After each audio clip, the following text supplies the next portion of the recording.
आज जिस लोकतंत्र के लिए हमारे देश के हजारों लोगों ने कुर्बानियां दी हैं, हमारे खासकर जब मैं बात करूं पंजाब के लाखों लोगों ने कुर्बानियां दी हैं।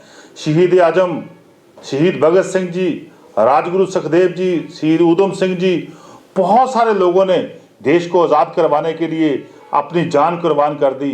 आज वही लोकतंत्र भारतीय जनता पार्टी की सरकार में खतरे में है। आज जितनी भी चुनी हुई सरकारें हैं, एक एक सरकार को गिराने का काम भारतीय जनता पार्टी अपने सरकारी तंत्र से कर रही है।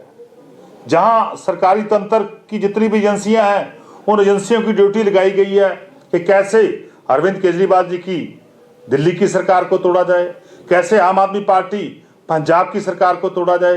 ये जतन लगातार भारतीय जनता पार्टी पूरे देश में कर रही है। देखिए कितनी बार जो एग्जाम्पल है, जो मिसाल है, कितनी बार पंजाब बीजेपी के प्रधान जी ने कितनी बार कहा है कि पंजाब में राष्ट्रपति राज लागू कर दो। कितनी बार पंजाब के गवर्नर, माननीय गवर्नर साहब ने कहा है कि पंजाब में मैं राष्ट्रपति राज लागू कर दूंगा, मैं लिख के राष्ट्रपति साहब को भेज दूंगा कि पंजाब को राष्ट्रपति के हवाले किया जाए। ये बहुत सारी आपके सामने एग्जाम्पल हैं। आज वही काम दिल्ली में, जहां हमारी आम आदमी पार्टी की एक पूर्ण बहुमत से, एक मैं समझता प्रचंड बहुमत से चुनी हुई सरकार को गिराने का काम भारतीय जनता पार्टी कर रही है।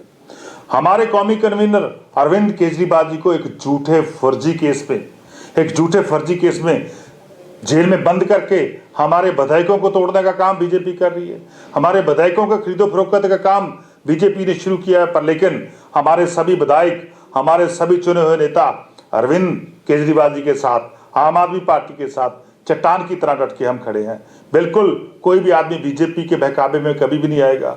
ये बीजेपी ने कहीं ईडी का, कहीं सीबीआई का, कहीं इनकम टैक्स का, कहीं पैसे का, कहीं मैं समझता हूं इन्होंने अपने डर का, लोगों को डरा के धमका के देश में आम आदमी पार्टी की सरकार तोड़ने का यत्न भारतीय जनता पार्टी कर रही है। पर लेकिन ये भी सबूत है कि जब भी कभी कोई पार्टी लोकतंत्र के लिए खतरनाक हो, जब भी कोई पार्टी, किसी भी पार्टी ने देश को संविधान को तोड़ने का यत्न किया, उसी समय देश के लोग खड़े हो गए हैं। आज देश के लोग आम आदमी पार्टी के साथ खड़े हैं। आज देश के लोग अरविंद केजरीवाल जी के साथ खड़े हैं, क्योंकि सबको पता है कि अरविंद केजरीवाल जी देश को संविधान को बचाने की, देश की डेमोक्रेसी की बचाने के लिए लड़ाई लड़ रहे हैं। हम अपने खून का आखिरी कतरा तक बहा देंगे, पर लेकिन देश के लोकतंत्र को बचाएंगे, देश के संविधान को बचाएंगे।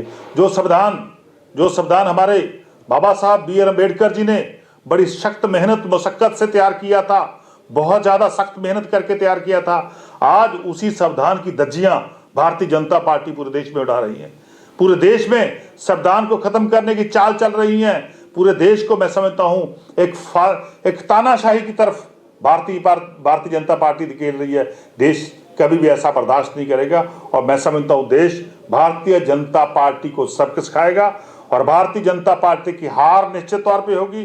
क्योंकि इसीलिए है कि भारतीय जनता पार्टी जितनी भी एजेंसियां हैं, उनका मिसयूज कर रही है, उनका दुरुपयोग कर रही है। जब कोई पार्टी हार रही होती है, तभी वो पुलिस को आगे करती है, तभी वो एजेंसियों को आगे कर रही है। सो इसका मतलब है कि भारतीय जनता पार्टी हार रही है। इसी कारण कभी ईडी का, कभी सीबीआई का, कभी इनकम टैक्स अधिकारियों का पूरे देश में दुरुपयोग किया जा रहा है। आपके सामने, पूरे देश के सामने ये बहुत बड़ी एग्जाम्पल है, बहुत बड़ी उदाहरण है कि एक प्रचंड बहुमत से चुनी हुई दिल्ली की सरकार को तोड़ने का यत्न, वहां पे राष्ट्रपति राज लागू करने का यत्न भारतीय जनता पार्टी कर रही है। वैसे ही कितनी बार पंजाब में जी अपनी उदाहरण दे चुके हैं, पंजाब में कितनी बार बोल चुके हैं भारतीय जनता पार्टी के लोग, कितनी बार माननीय गवर्नर साहब बोल चुके हैं कि हम पंजाब में राष्ट्रपति राज लगा देंगे। इससे पता चलता है कि भारतीय जनता पार्टी आम आदमी पार्टी से डरती है, अरविंद केजरीवाल से डरती है, इसीलिए